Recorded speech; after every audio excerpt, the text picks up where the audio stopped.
Hello student, welcome to सरल अध्ययन। मैं अशोक फोगाट।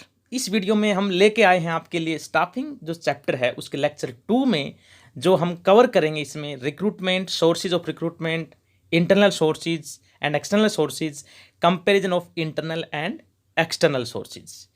ये जो रिक्रूटमेंट वर्ड है इसको जनरली हम सुनते आते हैं आम लाइफ में भी, जिसको हम हिंदी में भर्ती बोलते हैं। और इसके क्या सोर्सेज हैं और उसमें मतलब कैसे हम कहते हैं ना कि जैसे आम जो भाषा होती है, बोलचाल की भाषा, उसमें हम बोलते हैं कि भाई भर्ती निकली हुई है। तो ये जो भर्ती वर्ड है ना उसी को हम अंग्रेजी में रिक्रूटमेंट बोलते हैं। इस चैप्टर का ये बहुत इंपॉर्टेंट टॉपिक है। एग्जाम में अक्सर ये जो आपके सोर्स ऑफ रिक्रूटमेंट जनरली ये क्वेश्चन बड़े 5 मार्क्स में, 6 मार्क्स में कई बार पूछ लिया जाता है और छोटे पार्ट में हमारे इंटरनल सोर्सेज वगैरह पूछे जाते हैं। तो इस वीडियो को लास्ट तक बड़े ध्यान से सुनना है क्योंकि एग्जाम में इसमें से क्वेश्चन आना डेफिनेटली है। चलिए बात करते हैं मीनिंग ऑफ रिक्रूटमेंट, या हम इसकी डेफिनेशन भी बोल सकते हैं। Recruitment is the process of searching for prospective employees and stimulating them to apply for job in the organization. Edwin B Flippo ने ये डेफिनेशन दी थी। ये एक प्रक्रिया है जिसके अंतर्गत हम भावी कर्मचारियों की खोज करते हैं और उसे संगठन में नौकरी हेतु आवेदन के लिए उसको प्रोत्साहित करते हैं। इसका मतलब सिर्फ प्रोत्साहित करना होता है, ये एक प्रोसेस है। उस प्रोसेस को हम बोलते हैं रिक्रूटमेंट, जिसको हम हिंदी में बोलते हैं भर्ती। सिलेक्शन होना वो ना आगे की बात है। चलिए इसकी बात करते हैं सोर्सेज की। इसे 2 सोर्सेज हैं, इंटरनल सोर्सेज, एक्सटर्नल सोर्सेज। और जो सोर्सेज हैं जैसे आपको स्क्रीन पे दिखाई दे रहा होगा, इनके भी अंदर जाके बहुत सारे पॉइंट हैं जिसको हम डिटेल में डिस्कस करेंगे। पहले डिस्कस करेंगे इंटरनल सोर्सेज। इसके अंदर 3 चीजें आती हैं: transfer, promotion, recalling of laid of employees. पहला है ट्रांसफर। ट्रांसफर का मतलब होता है कि जब एक कर्मचारी को, एम्प्लॉय को एक वर्क से दूसरे वर्क, या one department to another department, या one shift to another shift में क्या कर रहा है, ट्रांसफर किया जाता है, उसको हम बोलते हैं ट्रांसफर। जब ट्रांसफर करते हैं तो उस जगह से वो पोस्ट खाली हो जाती है और दूसरी जगह पोस्ट को फिल कर दिया जाता है। तो ये भी एक सोर्स है भर्ती का, और आपका इंटरनल सोर्स है, ये ऑर्गेनाइजेशन के अंदर ही होता है। और इसमें हम आवश्यकता के अनुसार, जैसे ज़्यादा लोग हो जाते हैं तो उसको हम दूसरी जगह ट्रांसफ़र कर देते हैं। दूसरा हमारा है प्रमोशन। इसमें क्या करते हैं हम, जो आपके कर्मचारी हैं जिस पद पर वो काम करते हैं उस पद से थोड़ा सा ऊपर वाला जो पद है उसको हम प्रमोट कर देते हैं। जैसे कि आप स्कूल में पढ़ते हैं बच्चों, तो जो टीचर आपके जो पढ़ाते हैं 11th 12th के, उस टीचर को बोलते हैं पीजीटी, पोस्ट ग्रेजुएट टीचर। जब उसका प्रमोशन हो जाता है तो वो वाइस प्रिंसिपल बन जाते हैं। ये हमारा क्या है, एक एग्जाम्पल है जिसको हम प्रमोशन बोलते हैं। या एलडीसी, लोअर डिवीजन क्लर्क का जो काम करता है उसको हम प्रमोट कर देते हैं। तो यूडीसी, अपर डिवीजन, लोअर जो डिवीजन है क्लर्क, उसमें हम प्रमोट कर देते हैं। तीसरा, recalling of laid off employee. जैसा कि आप सब लोग जानते हैं अभी जो सिचुएशन चल रही है, बड़ी ख़राब सिचुएशन चल रही है नौकरी के मामले में। अब नौकरी में क्या है कि भाई लोग भी नहीं हैं क्योंकि लॉकडाउन लगा हुआ है, और सारी जगह हम अपने हिसाब से, कंपनी के हिसाब से या एक फैक्ट्री के हिसाब से काम भी नहीं हो रहा, काम भी नहीं है। तो इसमें हम टेम्परेरी बेस पे अब लोगों को निकालना मजबूरी है फैक्ट्री कंपनी की। तो जब हमें इनकी ज़रूरत पड़ जाएगी तो हम उसको दोबारा क्या कर देंगे, दोबारा उसको बुला लेंगे। जैसे स्थिति ठीक हो जाती है उसकी डिमांड दोबारा बढ़ जाती है। तो इस प्रोसेस को हम बोलते हैं recalling of laid of employees. मतलब उसको अस्थायी तौर पे हमने टेम्परेरी बेस पे उसको छट नहीं कर दी, उसको हमने निकाल दिया, दोबारा जरूरत पड़ेगी तो दोबारा फिर कर लेंगे। ये जो इंटरनल सोर्सेज के कई बेनिफिट्स भी हैं। ये एक तो कर्मचारियों में इससे मनोबल बढ़ता है, और कर्मचारी क्या करते हैं, इससे अभिप्रेरित होते हैं। और संगठन में उच्च स्तर पर जो आपकी प्रमोशन होता है तो निचले स्तरों की श्रृंखला से शुरू हो जाते हैं। इसमें हम उन्हीं डिपार्टमेंट, नीचे वाले डिपार्टमेंट से इनको ले लेते हैं। ये इसके मेरिट्स हैं और ये काफ़ी बेनिफिशियल है ट्रांसफर केस में। तो ये ट्रांसफ़र वाला जो केस है उसमें जैसे ट्रेनिंग करने का भी एक जरिया हम मान सकते हैं, लेकिन इसके कुछ लिमिटेशन भी हैं। जैसे कि इसमें क्या होता है, कहीं ना कहीं कंपटीशन की भावना रुक जाती है, आलसी बन जाते हैं कर्मचारी। क्या होता है ना, उन पे यह भरोसा हो कि भाई जैसे टाइम बाउंड प्रमोशन मिल जाएगी, उसको पहले से पता लग जाता है, तो वो आलसी बन जाते हैं। उसमें एक इनोवेशन की भावना नहीं आती। इंटरनल सोर्सेज में कोई भी संस्था अपने सारे जो रिक्त पदों की पूर्ति आंतरिक स्रोतों द्वारा नहीं कर सकती, क्योंकि क्या होता है ना, हर जगह आपको प्रमोशन या जैसे करके इधर उधर से हम क्या कर सकते हैं, वैकेंसी को फिल नहीं कर सकते। कुछ हमारी गाइडलाइंस होती हैं, उसके अनुसार भी करना होता है। तो उस सिचुएशन में हमारा जो इंटरनल सोर्सेज होता है वो काम नहीं आता। ये एक तरह से उसकी लिमिटेशन है। और कहीं ना कहीं इसमें क्या होता है कि जो नए लोगों के लिए जो हमारे विकल्प भी घट जाते हैं, अवसर घट जाते हैं। अब बात करते हैं एक्सटर्नल सोर्सेज की। एक्सटर्नल सोर्सेज, इसमें ज़्यादा पॉइंट्स हैं। पहला हमारा है डायरेक्ट रिक्रूटमेंट। इसका मतलब क्या होता है, ये एक बहुत महत्वपूर्ण उसका सोर्सेज है। आप जिस संस्था में काम करते हो, जिस फैक्ट्री में काम करते हो, जिस ऑर्गेनाइजेशन में कार्यरत हो आप, उसके बाहर या जहाँ से आना जाना हो मेन गेट पे एक नोटिस लगा होता है। और हम देखते हैं नोटिस पे कई बार हमारे लिए सूचना होती है, हम अपने पड़ोस में अपने रिश्तेदार अपने भाई बहन को बताते हैं कि वहाँ पे नौकरी निकली है। तो डायरेक्ट नौकरी का जो एडवर्टाइजमेंट है, एक तरह से हम सूचना कह सकते हैं, इन्फॉर्मेशन वो वहाँ पे लगी होती है, और उसके थ्रू हमें जब जॉब पे बुलाया जाता है तो इस प्रोसेस को बोलते हैं डायरेक्ट एम्प्लॉयमेंट।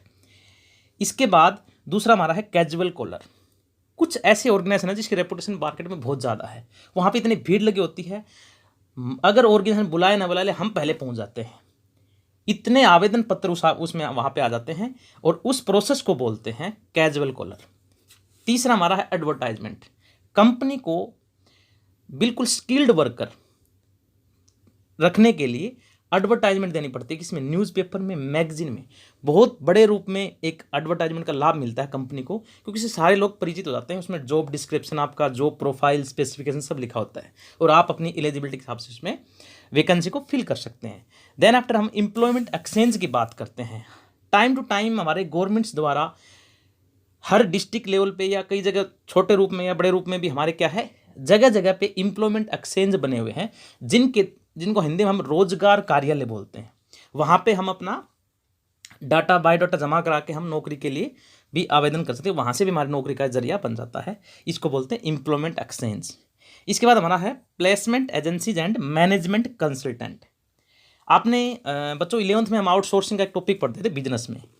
कई बार क्या होता है, कुछ ऐसी एजेंसियाँ होती हैं जिनमें हम कर्मचारियों की जो डिमांड है उसके अनुसार उसकी सप्लाई के लिए वो कार्य करते हैं, कि उस एजेंसी तलाश में रहती हैं कि भाई यहाँ पे आप जमा करा दो, और जैसे जॉब की रिक्वायरमेंट होगी हम उस कंपनी से आपका कॉन्टैक्ट करा देंगे। तो ये जो प्रोसेस होता है इनको हम बोलते हैं प्लेसमेंट एजेंसियाँ होते हैं, मैनेजमेंट कंसल्टेंट होते हैं। इसके बाद एक होता है हमारा कंपस रिक्रूटमेंट, और इसको हम एजुकेशनल इंस्टीट्यूट्स भी बोलते हैं। जैसे कि आप कॉमर्स के स्टूडेंट हो, आगे जाके आप चार्टर्ड अकाउंटेंट, कंपनी सेक्रेटरी, ये बड़े बड़े कोर्स करने वाले हो। जब ये कोर्स करोगे तो आपको पता चलेगा, वहाँ पे जैसे ही कोर्स लास्ट ईयर तक पहुँचते हो आप, तो वहाँ उससे पहले आपको सूचना मिल जाती है। वहाँ पे हर साल या साल में कई बार 2 बार भी या 2 साल में 1 बार भी हमारे वहाँ पे क्या होता है, कंपस रिक्रूटमेंट होती है। एजुकेशनल इंस्टीट्यूशन वहीं पे आपको जॉब के लिए सेलेक्ट कर जाता है, और आपको डॉक्यूमेंट वगैरह वेरीफाई करके, तो इस प्रोसेस को हम बोलते हैं एजुकेशनल इंस्टीट्यूशन या कंपस रिक्रूटमेंट। इसके बाद हमारा है recommendation of employees.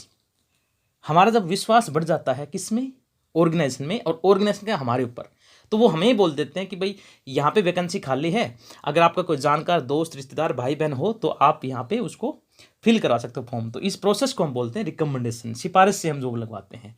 Labour contractor, कई बार क्या होता है हमारे इंडिया में जो है बहुत सारे उद्योगों में भर्ती के महत्वपूर्ण स्रोत बने हुए हैं। इनमें जो आपका ठेकेदार वाला है, ठेकेदार से भर्ती की जाती है। जैसे कि आप मारुति उद्योग में कई बार देखते हैं, कई और जगह देखते हैं, वहाँ पे क्या होता है ना, एक लेबर का बहुत सारा ग्रुप होता है और उसके ऊपर एक ठेकेदार होता है, और वो कंपनी से कॉन्टैक्ट करता है और उसके थ्रू हमें वहाँ पे भर्ती कराते हैं। लेकिन ड्रॉबैक है, जब वो ठेकेदार की वहाँ पर चले जाते हैं तो उसके साथ लेबर भी कई बार कंपनी से या फैक्ट्री से निकल जाती है।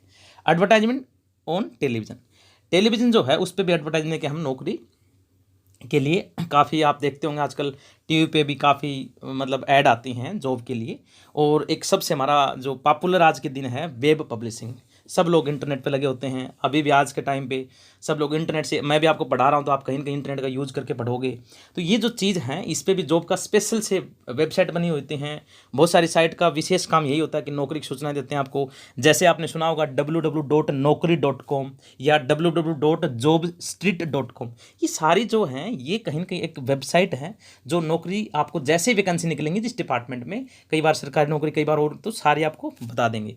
ये थे बच्चों एक्सटर्नल सोर्सेज, इसके काफ़ी बेनिफिट हैं। इसमें क्वालिफाइड हमें वर्कर मिलते हैं, इसका जो दायरा बहुत बड़ा है। चलिए हम डिफरेंस की बात कर लेते हैं। जो डिफरेंस है इसमें क्या होता है, internal sources, external sources. Meaning की बात करते हैं। जो इंटरनल सोर्सेज होता है इसका मतलब होता है कि जब ये उम्मीदवार को ढूंढने और आवेदन करने के लिए प्रोत्साहित करने की प्रक्रिया है, और जो इंटरनल सोर्स है इसमें टाइम भी कम लगता है, ये जल्दी प्रक्रिया है, इसमें उम्मीदवार की संख्या भीतर ही खोज जाती है। और जो आपका ये जो एक्सटर्नल सोर्स है इसमें एक लंबा प्रोसेस है, इसमें टाइम कम लगता है, इंटरनल में इसमें ज़्यादा टाइम लगता है। यह इकोनॉमिकल सस्ती प्रक्रिया होती है और ये महंगी प्रक्रिया होती है, क्योंकि इसमें न्यूज़पेपर वगैरह ऐड वगैरह देनी पड़ती है, तो हमारा एक्सटर्नल सोर्सेज जाहिर सी बात है महंगा होगा। मोटिवेशन क्या होता है, कर्मचारी अपने कार्य में सुधार लाने के प्रयत्न होते रहते हैं और बाहरी स्रोतों का उपयोग करने पर विद्यमान कर्मचारी में असंतोष होता है, नॉट सेटिस्फैक्टरी।